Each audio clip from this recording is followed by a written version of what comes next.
નમસ્કાર દર્શક મિત્રો, હું સ્વરૂપ પલ્લુણી છે. સંપૂર્ણ ન્યૂઝમાં આપનું સ્વાગત છે.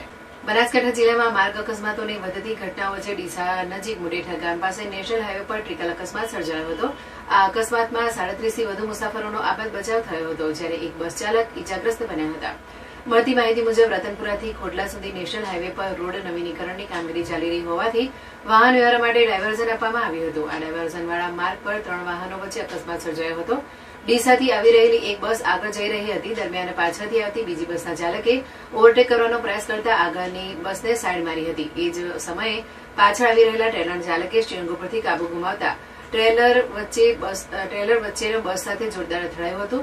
ટક્કરના કારણે વચ્ચેની બસ આગળની બસ સાથે અથડાતા ટ્રિપલ અકસ્માત સર્જાયો હતો. અકસ્માતમાં સામેલ પ્રથમ બસ પાલનપુરથી દિયોદર થઈ ભાભર જઈ રહી હતી, જેમાં 12 થી વધુ મુસાફરો સવાર હતા.